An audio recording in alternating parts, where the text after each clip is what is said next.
Let us start our discussion today. Yesterday, we have gone through the Euler-Bernoulli's hypothesis, which tells us the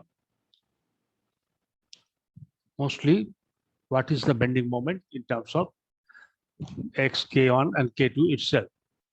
Now, we are supposed to start with next portion of our chapter, that is shear center or center of curvature itself or center of flexure. What is exactly meant by this term is we have to find out a position of our of the section of our beam where there is no flexure available. But this is not exactly the neutral axis.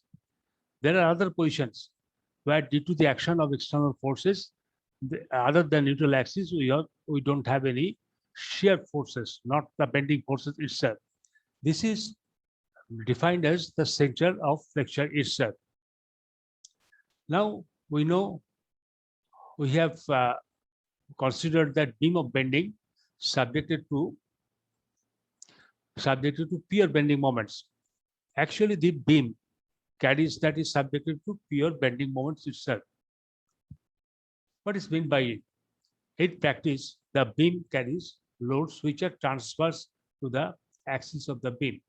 Transverse means across the longitudinal axis of the beam, maybe from the side, maybe vertical or an angle, but it is not along the longitudinal axis, but is across it or transverse to it.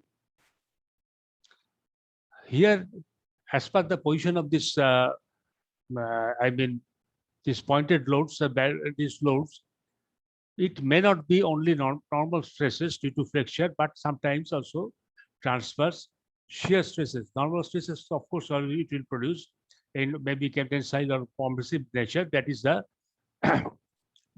stress of flexure, force of flexure like this.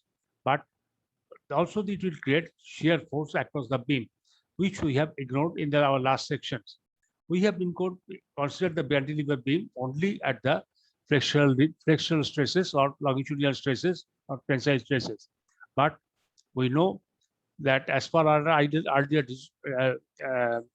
discussion of strength of material level, shear force and bending moment, each section of the beam is subjected due to the action of external force is created a bending moment as well as a shear force, means a vertical force along any possible section of the beam itself. But this shear force we have ignored so far because its value is comparatively less compared to the flexural stresses. But now we will take into consideration with the idea that it has some appreciable value itself. What we have here, we have a cantilever beam which is embedded here at the left side of the left side in the embedded wall. Its total length is equal to L, is capital L, and we are considering a section at a distance x from the left end. Oh, it is this section, its position is at a distance L minus x from the right end itself. It is subjected to a load, external load P, which is not acting exactly along the in line of the centrifugal line of the longitudinal axis, but away from it by an angle equal to theta itself.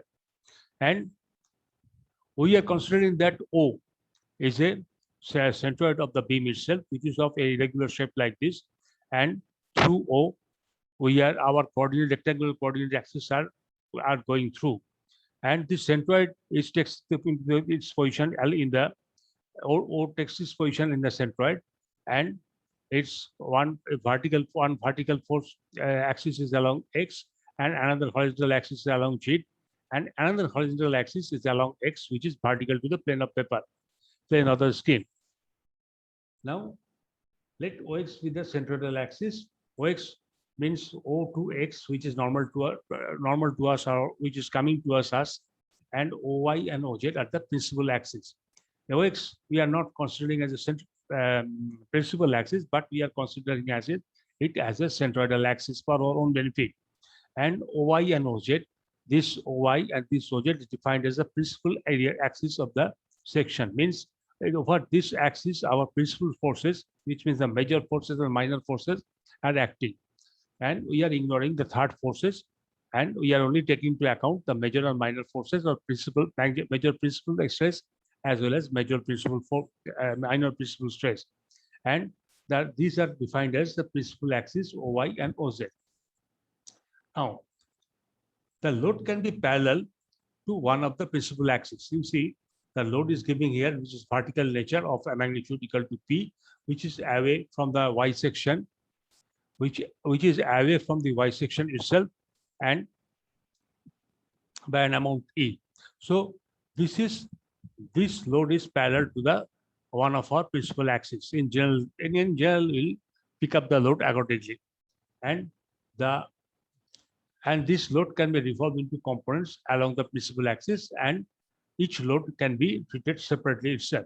This is vertical axis, but load can be of angle of an angle with the vertical or with the horizontal, and we'll use that take into account this component along Z axis and Y axis itself. Although in this present example, it is vertical in nature itself. Now, the load in general will be what will cause, first of all, normal stresses or sigma x flexural stresses, normal stress along in any section, and which is in our picture is pointing towards us, so along the x-axis itself. And shear forces due to the transverse nature of the loading. Loading is